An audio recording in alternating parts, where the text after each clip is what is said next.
El presidente Trump dice que hoy podría firmarse un acuerdo histórico con Irán, abriendo el estrecho de Hormuz y poniendo fin a las ambiciones nucleares de la Guardia Revolucionaria Islámica.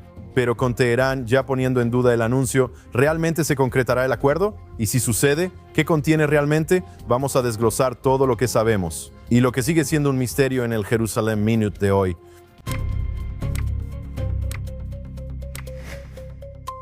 Bienvenidos al Minuto de Jerusalén, aquí en JNS TV. Alex, el presidente de Estados Unidos, Donald Trump, dice que Estados Unidos e Irán están a punto de firmar un memorando de entendimiento. Está programado para firmarse en algún momento del domingo. Los iraníes en realidad lo están negando, diciendo que no va a suceder hoy. Para cuando estés viendo esto ya sabrás si sucedió o no. El presidente Trump en Truth Social ha estado publicando muchísimo en los últimos días, diciendo que esperamos trabajar con Irán y con todo el Medio Oriente durante mucho tiempo en el futuro. Ojalá que este proceso se resuelva rápido, fácil y sin problemas. Si no es así, el presidente Trump amenaza quizás con volver a la guerra, pero tal vez ya hemos superado ese punto en este momento. Bueno, el gobierno israelí cree que Trump está avanzando con la firma de un acuerdo. Ellos esperan completamente que suceda, ya sea que ocurra el domingo, ya sea que ocurra el lunes, eso está por verse. Sin duda hay espectáculo y estrategias de juego de todas las partes. Cada lado quiere mostrar que son los vencedores de lo que sea que se firme aquí. Pero Israel reconoce que Donald Trump ya tomó una decisión aquí y va a proceder formalmente con la firma. Esto ocurre después de muchas idas y vueltas durante semanas y semanas y semanas. Vimos un tipo de informe de CNN donde mostraron que Donald Trump había dicho algo como 37 veces que estaban a punto de lograr un acuerdo desde el alto al fuego. Y luego, hasta la semana pasada, vimos que parecía haber un aumento de presión. Vimos el derribo de un helicóptero Apache, vimos represalias y luego amenazas importantes de tomar la isla Karg y de volver a la acción militar. Creo que mucha gente en Israel pensó, después de esta pequeña ronda en la que Irán envió 24 misiles balísticos a Israel, e Israel respondió que Trump estaba perdiendo la paciencia y que íbamos a volver a un conflicto militar directo entre Estados Unidos e Irán. Lo que vemos ahora es que en realidad ese estallido probablemente creó las condiciones que obligaron a los iraníes a reconocer que habían alargado el proceso tanto como les fue posible y que si querían evitar que Estados Unidos regresara a una campaña aérea, tenían que firmar ahora, y sí parece que eso es lo que está ocurriendo. Sí, esta semana hubo 2 días en los que Trump y los estadounidenses atacaron a Irán y luego hubo un tercer día en el que Trump dijo que los iba a golpear aún más fuerte. Creo que fue el miércoles o jueves, de hecho. Y luego de repente, en el último minuto, todo fue cancelado. Correcto. Pero ahora la pregunta es, ¿qué es exactamente lo que van a firmar?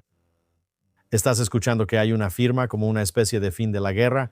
Trump está diciendo que terminamos la guerra. Pero en realidad lo que se está firmando es un acuerdo de alto al fuego de 60 días que exige la apertura inmediata del estrecho de Hormuz. Pero que todos los demás temas, especialmente los importantes, como qué pasa con el uranio enriquecido dentro de Irán, ¿sabes qué? ¿Qué pasa con el financiamiento de Irán a los grupos terroristas en la región? ¿Y los misiles balísticos? Todo esto solo se negocia en la segunda etapa, si es que siquiera se llega a negociar.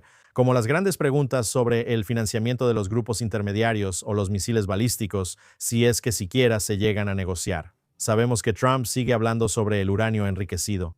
Así que supongo que eso estará en las discusiones para lo que sea que implique una segunda ronda de negociaciones. Pero si ves cómo los iraníes alargaron este proceso para llegar a la primera etapa de negociaciones hasta que no tengas un acuerdo firmado en la segunda fase, en realidad no tienes un acuerdo. Solo tienes la apertura del estrecho de Hormuz con un compromiso estadounidense de no volver a luchar contra Irán. Quiero volver a los detalles del memorando de entendimiento en un minuto, pero enfoquémonos en el lado israelí. La pregunta que se hace es, ¿están el presidente Trump y el primer ministro Netanyahu de acuerdo sobre Irán? Hubo un informe de Axios que decía que Netanyahu fue mantenido al margen sobre el acuerdo. Ambos líderes, tanto el presidente Trump como el primer ministro Netanyahu, insisten en que Irán no puede obtener, no puede producir ni adquirir un arma nuclear. Pero dicho eso, hay muchos otros temas pendientes. Bueno, yo diría que la parte de eso que es incorrecta es que Israel está siendo mantenido al margen. El presidente y el primer ministro están hablando prácticamente a diario y puedes estar seguro de que los niveles más altos de ambos gobiernos están en comunicación constante, así que nada está sucediendo sin que la otra parte lo sepa, Otro informe sin fuente es lo que estás diciendo. Bueno, Axios. por supuesto. Pero la parte de lo que Barack Ravid y Axios están reportando aquí que es correcta es que no están alineados respecto a este acuerdo, ¿verdad? El presidente Trump quiere este trato principalmente por lo que creo que son preocupaciones internas, bajar el precio del petróleo, llegar al fin de semana del 4 de julio, la fiesta de cumpleaños número 80 de Trump, Copa del Mundo, llegar a las elecciones intermedias con un acuerdo sin que esta guerra se prolongue. Él quiere decir, les dije que esto era una campaña, no es una guerra interminable, no es una de esas, ¿cuál es el término que usan? Guerras eternas. Pero para Israel y Netanyahu no están contentos con el acuerdo. Ellos creen que mientras Irán tenga uranio enriquecido bajo tierra, todavía está a solo un paso de lanzarse a fabricar un arma nuclear. Y en Israel existe la creencia de que, ya sabes, querer es poder. De la misma manera en que Irán desarrolló su programa de armas nucleares hasta este punto, usando instalaciones secretas que podrían existir otras instalaciones secretas, o que Irán desarrollará otras instalaciones secretas para enriquecer ese uranio. Así que existe la creencia de que la amenaza existencial aún permanece. No solo eso, ya sabes, porque te has metido en un conflicto total con Irán directamente, y no fue solo Israel, también son los Estados Unidos.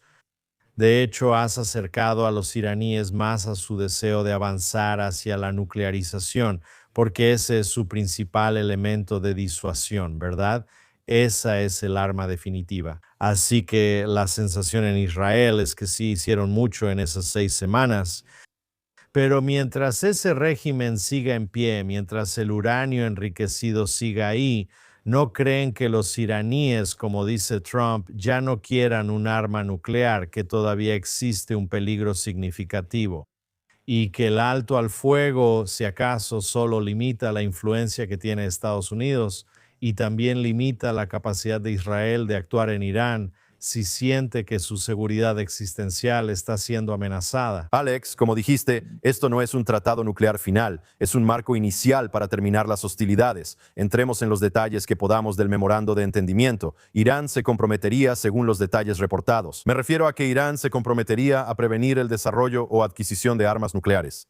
El acuerdo iniciaría una nueva ronda de negociaciones. Así que esto es solo el comienzo, dirigido a desmantelar las capacidades de enriquecimiento de uranio de Irán abordando ese tema. Mencionaste la reserva de uranio enriquecido. Según se informa, Estados Unidos está buscando restricciones al programa de misiles de Irán y su apoyo a grupos proxy regionales. Eso se ha informado y también queremos hablar de eso. Irán abriría el estrecho de Hormuz. Eso sería inicialmente. Aparentemente, tras la firma, se podría ofrecer alivio de sanciones y acceso a fondos iraníes congelados. Y eso también es un punto clave, debería decir, en el acuerdo. Estados Unidos simplemente, como lo hizo la administración de Obama, entregará, no puedo imaginar al presidente Trump entregando tarimas de dinero a Irán de ninguna manera, forma o presentación. Pero, ya sabes, flexibilizar los fondos iraníes en este momento, es prematuro hablar de eso. Y también hablemos de los misiles balísticos y de los representantes iraníes, Hezbollah y las otras organizaciones terroristas. Bueno, ciertamente Irán no está entrando en este acuerdo por nada, ¿verdad? Han estado alargando las negociaciones por semanas y semanas y semanas, así que obviamente están consiguiendo lo que quieren. Ahora, lo primero que quieren son garantías básicas de Estados Unidos de que no los van a bombardear brutalmente. Eso es lo primero. Pero ciertamente lo que buscan es dinero. ¿Sabes? El bloqueo económico que Trump había impuesto, ya sabes, al cerrar el estrecho de Hormuz, realmente estaba asfixiando al régimen iraní. Y también había un sentimiento en Israel de que está bien, no quieres reanudar la campaña militar. Bien, mantén el bloqueo económico. Mantén las sanciones lo más estrictamente posible y tal vez solo estés a unas semanas del colapso de este régimen. Había muchas personas hablando de cómo la economía de Irán estaba literalmente en sus últimas y que si la economía colapsaba por completo, eso podría haber señalado un regreso al movimiento de protesta y la posibilidad de un cambio de régimen, que definitivamente era el objetivo de Israel, porque la sensación en Israel es que si logras un cambio de régimen genuino, entonces estarás trabajando con líderes que cuando digan que Irán no quiere un arma nuclear, Israel pueda creerles, porque ese es un régimen diferente, un régimen que quiere regresar a la comunidad de naciones. Pero aquí estás tratando con este mismo régimen.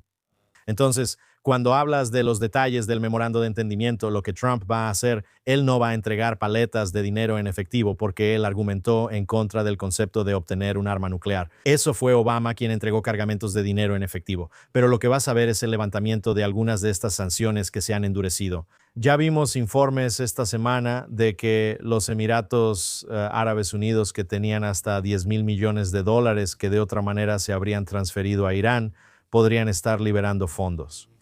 Y podrías ver a otros países de la región, incluyendo a Qatar, enviando fondos a Irán, ya sea que sean préstamos, regalos o lo que sea. Así que el dinero es fungible y puede moverse de diferentes lugares. Así que lo que probablemente verás aquí es que, primero, Irán puede empezar a vender petróleo de nuevo. Así que eso es una gran entrada de capital y recursos con los que Irán puede trabajar y que realmente no había podido aprovechar durante este largo periodo de guerra hasta llegar a esta negociación. La segunda es que probablemente habrá fondos de otros lugares. Estarán fluyendo hacia Irán, pero estamos hablando de una gran entrada de miles de millones de dólares al régimen.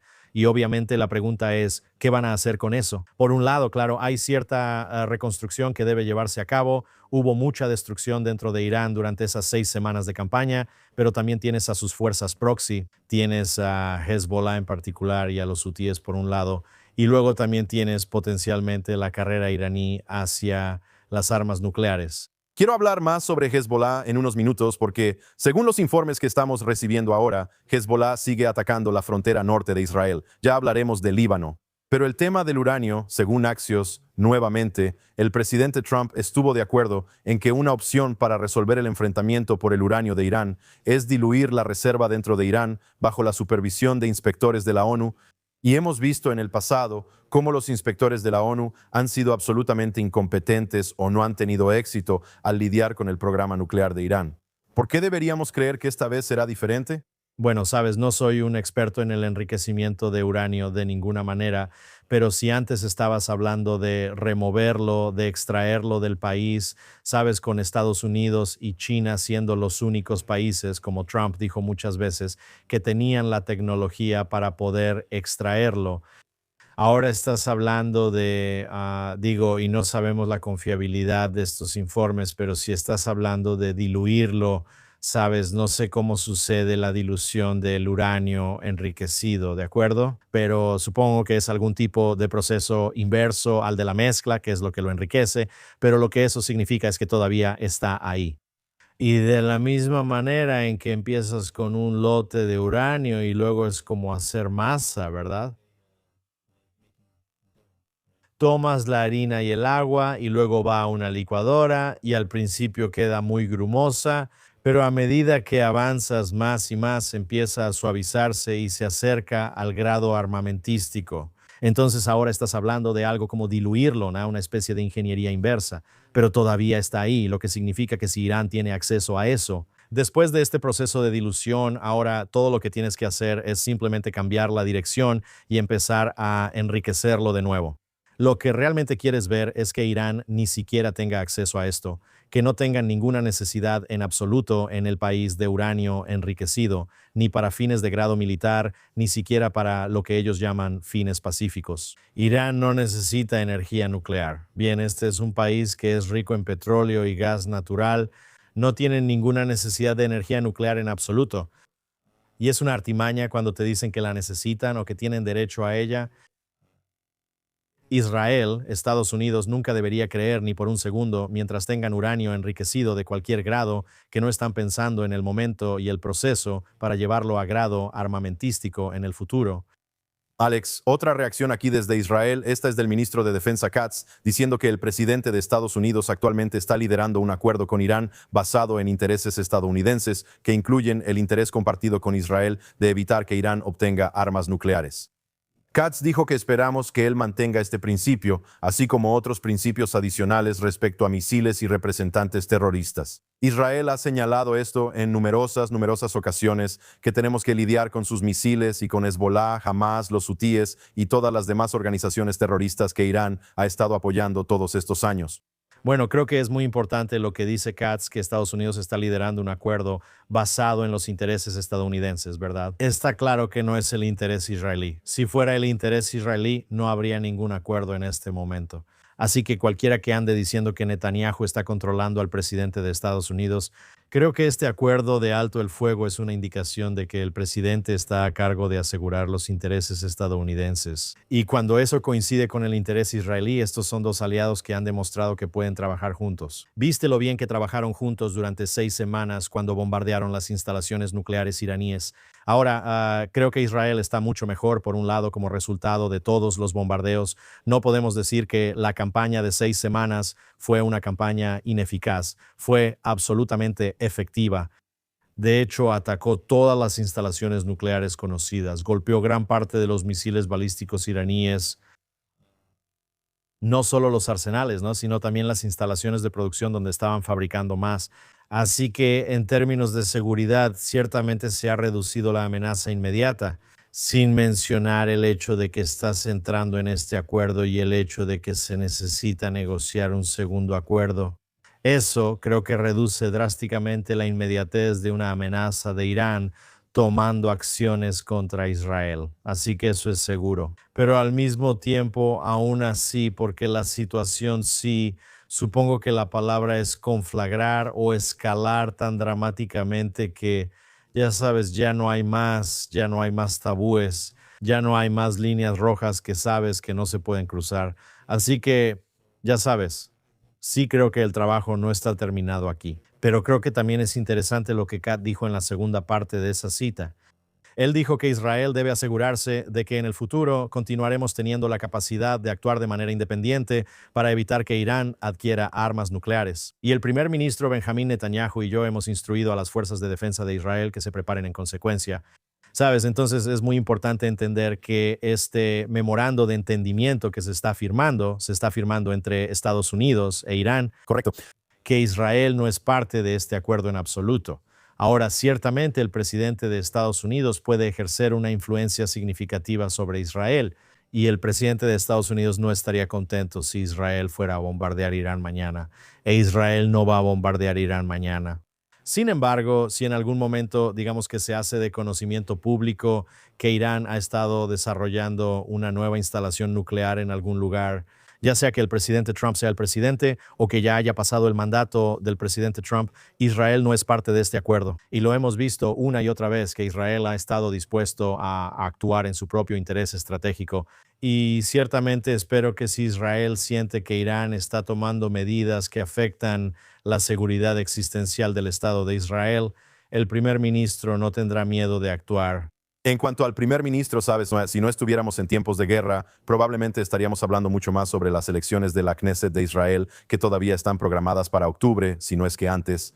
Y la pregunta es, ¿cómo va a impactar esta situación con el acuerdo que se va a firmar, el memorando de entendimiento al primer ministro Netanyahu a nivel interno? Tuvimos a Yair Lapid, por supuesto, de la oposición, criticando fuertemente al primer ministro durante el fin de semana. Las elecciones están a la vuelta de la esquina, Alex. ¿Cómo va a impactar este acuerdo al primer ministro? Bueno, te puedo decir cómo lo están presentando en los medios israelíes en este momento. Esto se está presentando como una gran derrota para el primer ministro Netanyahu. La prensa israelí básicamente está dando a entender que Netanyahu ha perdido el apoyo del presidente Trump, ¿sabes? Y lo que buscan hacer ahí es eliminar todos los logros o ignorar todos los logros porque tú tenías. ¿Cuál fue posiblemente el mayor logro diplomático en la historia del Estado de Israel? Que Estados Unidos bombardeó el reactor nuclear de Fordow en junio pasado durante esa guerra de 12 días. pero aún más que Israel y Estados Unidos volaron lado a lado durante 6 semanas, bombardeando todas las instalaciones nucleares conocidas en Irán y todos los misiles balísticos e incluso eliminando al líder supremo. Quiero decir, esto fue una victoria tremenda. Y es increíble cómo la prensa israelí ahora está tratando de convertir la victoria en derrota aquí al afirmar que esto es, ya sabes, realmente el fin del efecto de Netanyahu. Y la razón por la que están haciendo eso es para decir, ya sabes, antes Netanyahu habría afirmado que necesitas a Netanyahu porque la única manera de mantener a Trump, ya sabes, del lado de Israel es con Netanyahu.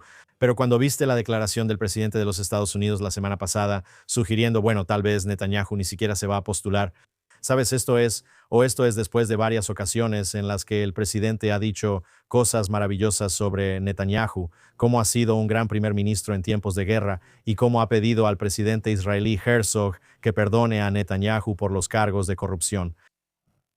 Cuando ves ahora que Trump está diciendo, está bien, por primera vez estoy actuando por un interés estadounidense que entiendo específicamente que no es el interés israelí. Y estoy haciendo explícitamente lo que sé que el primer ministro Netanyahu no querría que hiciera. Sabes, él está enviando una señal y la prensa israelí aquí está captando esa señal y diciendo, adivina qué. Sabes, lo que Netanyahu pudo lograr ya lo hizo, logró todo lo que iba a lograr y ahora tal vez Trump se está cansando de él. Trump está actuando conforme al interés estadounidense y eso hace que Netanyahu ya no sea el hombre indispensable. Y va a ser muy interesante ver cómo reacciona Netanyahu ante esto. Realmente no hemos visto la reacción completa de Netanyahu ante esto todavía. Quiero decir, por un lado, está tratando de demostrar todos los logros obtenidos en la guerra que se lograron durante los 2 años y medio, que son inmensas. Por otro lado, realmente no hemos visto una reacción formal todavía que creo pueda calmar a la mayoría de los israelíes que ven esto como una derrota diplomática. Entonces, Alex, incluso con el memorando de entendimiento, los combates continúan en Líbano. Incluso esta mañana, como mencioné antes, al menos 3 drones fueron lanzados por la organización terrorista Hezbollah hacia Israel. Las fuerzas de defensa de Israel atacaron más de 70 sitios de infraestructura terrorista en el sur de Líbano en las últimas 24 horas, así que la guerra continúa con Hezbollah. Y el primer ministro Netanyahu, de hecho, salió en televisión el otro día hablando directamente en inglés al pueblo del Líbano, como lo ha hecho en el pasado con el pueblo de Irán. Vamos a ver el clip. Israel quiere la paz con ustedes. Tomen las riendas de su futuro. Únanse a Israel. Construyan seguridad y prosperidad para todos nuestros hijos. Y una vez que Hezbollah sea desmantelado, las posibilidades serán infinitas y enormes. Entonces, Alex, la guerra aún continúa en la frontera norte de Israel. ¿Crees que el memorando de entendimiento tendrá algún impacto en la situación en el norte de Israel y con Hezbollah? Bueno, ciertamente el presidente Trump va a querer y los iraníes también van a querer. Parte de la negociación es también llegar a un alto el fuego total con Líbano y más específicamente con Hezbollah. Quiero decir, Líbano no está atacando a Israel, Hezbollah está atacando a Israel. Y el presidente ha estado tratando de facilitar múltiples rondas de negociaciones entre Israel y Líbano para un acuerdo de normalización o un pacto de no agresión, como lo llamó el presidente de Líbano. Y creo que va a ser muy interesante ver cómo todas las partes manejan el frente del Líbano. Por un lado, los iraníes están usando a Hezbollah como un proxy terrorista otra vez para atacar a Israel. Ahora le están exigiendo al presidente que Israel deje de atacar a Hezbollah, pero al mismo tiempo están presionando a Hezbollah para que ataque a Israel, porque quieren hacer que Israel tenga que elegir entre parecer débil y hacer que Netanyahu se vea muy débil a nivel interno. Al ceder en un frente activo donde Hezbollah sigue atacando el frente interno y Israel no responde, o Netanyahu diciendo, bueno, vamos a responder a Hezbollah, pero eso significaría enfurecer a Trump o potencialmente violar el espíritu del memorando de entendimiento, ¿verdad? Porque hace apenas una semana, cuando Hezbollah estaba intensificando los ataques, Israel dijo, bueno, si están intensificando los ataques, vamos a atacar el cuartel general de Hezbollah en Dawea, que está en los suburbios de Beirut. Y luego Irán diciendo, bueno, si atacas Beirut, entonces nosotros te vamos a atacar a ti, ¿verdad? Así que se forma un círculo vicioso aquí. Así que creo que Netanyahu va a tener que manejar esto con mucha astucia en este momento. Por un lado, mientras Hezbollah esté atacando, no puedes ignorar esos ataques. No puedes simplemente esperar a que para quedar bien con Irán o con el presidente de los Estados Unidos, Hezbollah, deje de combatir. Tienes que responder a cualquier ataque en tu territorio soberano, ¿de acuerdo? No estamos hablando de amenazas, estamos hablando de ataques en curso. Hubo un dron que impactó muy cerca de una casa en el pueblo de Shomit, a solo metros de una casa, ya sabes, durante el fin de semana aquí. Entonces, al mismo tiempo, Netanyahu no va a querer escalar dramáticamente la situación porque eso podría echar a perder lo que Trump está tratando de lograr esta semana. Y entonces, ¿qué? Lo que esperaría que suceda es que verás a Hezbollah continuar con lo que están haciendo, probando los límites de este acuerdo, e Israel respondiendo, pero respondiendo de una manera que, por un lado, demuestre que ellos están respondiendo, que no tienen ningún alto al fuego ni ningún compromiso con un alto al fuego, pero al mismo tiempo que no están escalando dramáticamente la situación. ¿Recuerdas que el presidente dijo la semana pasada, cuando le preguntaron en la oficina oval, él dijo, ¿qué significa un alto al fuego? Y sabes, creo que en tono de broma Netanyahu dijo, perdón, Trump declaró, ya sabes, un alto al fuego es realmente cuando hay menos disparos. Sí, Moderno, moderado. ¿verdad? Así que creo que lo que vas a ver es que Israel va a mantener la lucha con Hezbollah a fuego lento. Por el momento, al menos hasta que pase esta ceremonia de firma, cuando sea, si eso sucede la próxima semana, y luego observar lo que hace Hezbollah. Si Hezbollah, ya sabes, reduce un poco y permite que Israel también reduzca sus ataques, podrías ver como una especie de salida gradual del conflicto. Pero si continúan y en algún momento tienes que darte cuenta de que Hezbollah está atacando para hacer daño. Y cada uno de estos ataques puede causar daños significativos. Lo que limita el daño significativo son las capacidades defensivas de Israel, ¿verdad? Tienes la cúpula de hierro, tienes láseres que están derribando drones. Pero si las propias medidas defensivas de Israel fallan o flaquean en algún momento y Hezbollah logra tener éxito con un gran ataque, entonces podrías ver que Israel después vuelva a acelerar esta campaña. Y no sabemos cómo se va a desarrollar eso también con estas conversaciones de normalización. Pero ya sabes, Israel no es parte de este memorando de entendimiento. Esto es entre Estados Unidos e Irán. Líbano es una situación de guerra activa y no está a miles de kilómetros de distancia como con Estados Unidos e Irán o incluso con Israel e Irán. Esto está justo en nuestra frontera. Así que puedes estar seguro de que Netanyahu no tiene otra opción más que seguir presionando a Hezbollah. Alex, si las cosas no fueran lo suficientemente caóticas con Israel luchando en 7 frentes diferentes, ahora tienes una situación en la que Turquía ha entrado en escena, por así decirlo, en los últimos días. El primer ministro del Estado de Israel, Netanyahu, este pasado miércoles, arremetió contra el presidente turco Erdogan después de que el líder turco acusara a Israel de amenazar la estabilidad regional. Así que hay muchas conversaciones entre ambas partes. Una situación en la que Israel y Turquía vayan a la guerra. O sea, eso es lo que necesitamos ahora. Eso es lo que se necesita en este momento. Parece que Turquía varias veces esta semana ha incitado en contra del Estado de Israel. Bueno, la incitación es parte de intentar, ya sabes, lanzar sus propios ataques en lo que parece ser el final de esta guerra.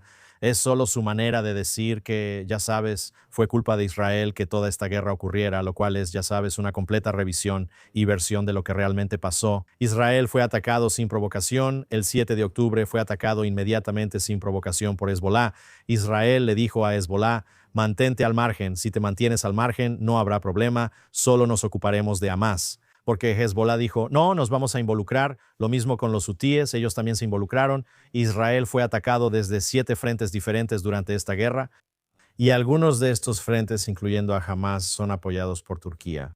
Cuando hablas de inestabilidad regional, sabes, Erdogan fue quien reconoció que el presidente sirio Bashar Assad estaba en una posición particularmente vulnerable, con el debilitamiento de Irán por un lado y el debilitamiento de Hezbollah por el otro. Y él fue quien apoyó a al-Shara para que entrara y básicamente tomara el control de Siria. Y al-Shara es un intermediario. Quiero decir, esa es la preocupación, que al-Shara es un intermediario de Turquía, así que la posición estratégica de Turquía aquí ha mejorado drásticamente con la caída de Bashar Assad. Está aprovechando para atacar a Netanyahu.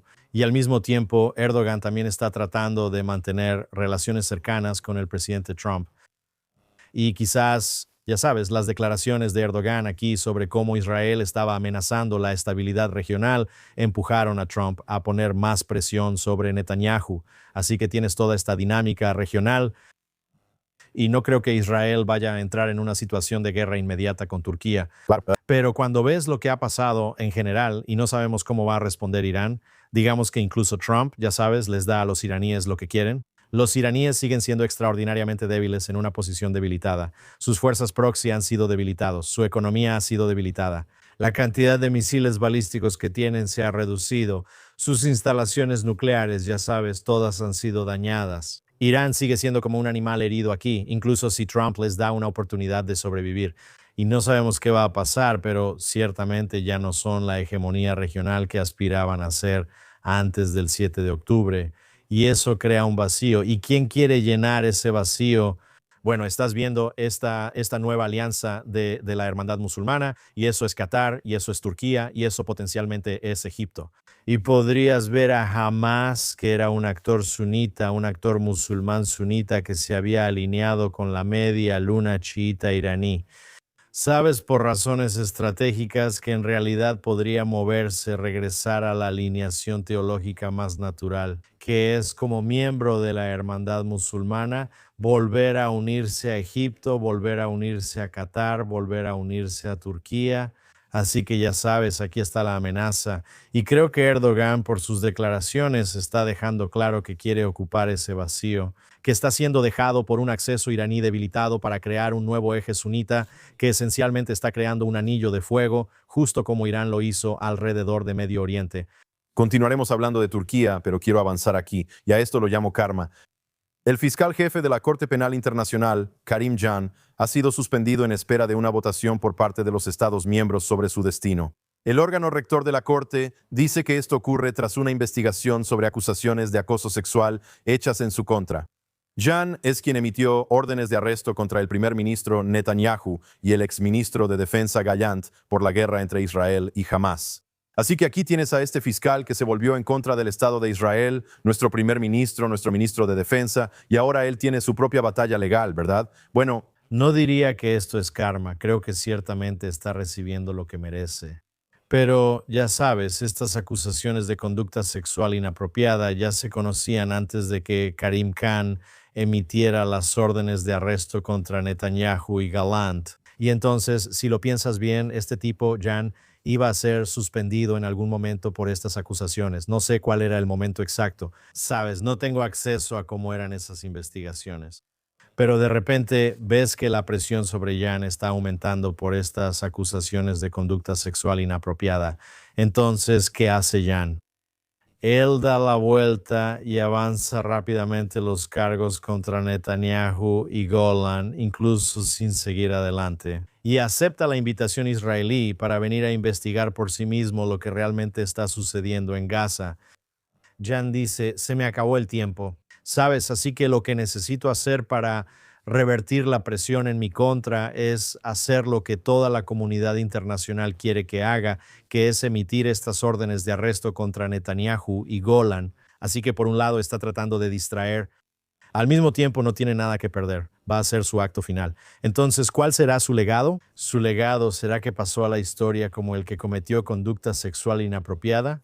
¿O su legado será el de quien emitió la orden de arresto contra Netanyahu? Entonces, cuando todo esto empezó a salir a la luz, Karim Khan, creo que de la manera más corrupta posible, simplemente avanzó con estas órdenes de arresto contra Netanyahu y Golan.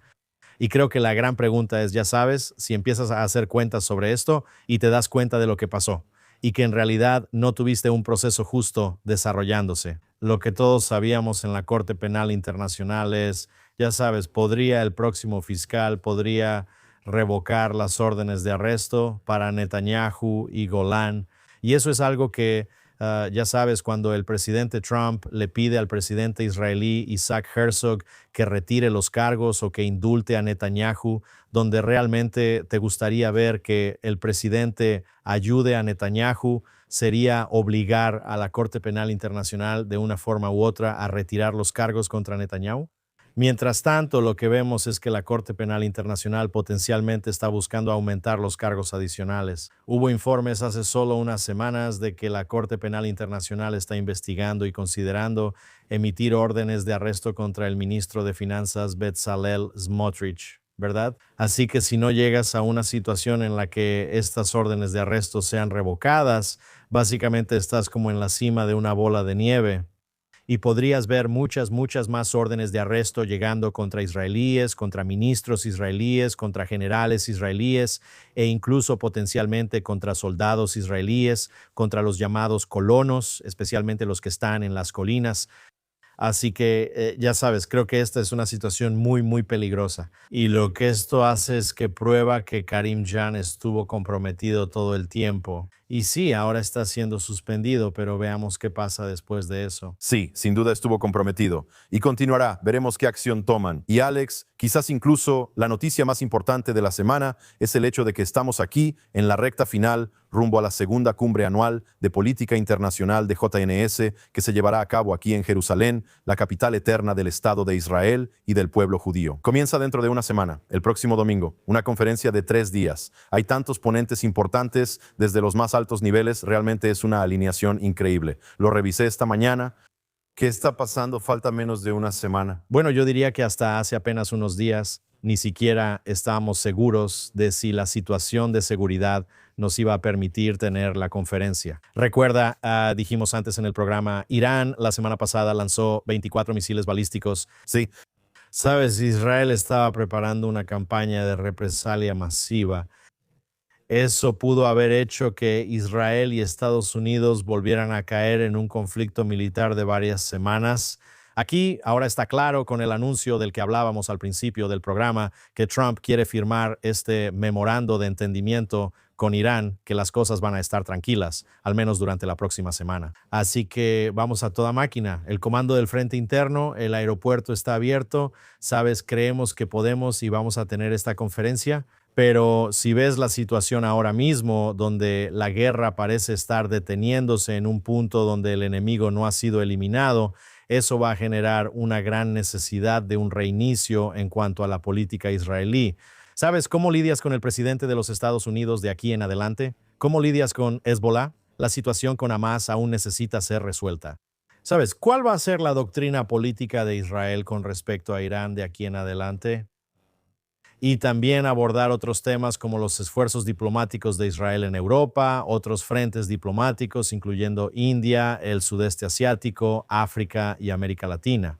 Todos estos temas estarán sobre la mesa en la conferencia de políticas de JNS la próxima semana. Tenemos 200 ponentes, como mencionaste. El primer ministro ha sido invitado y esperamos que participe.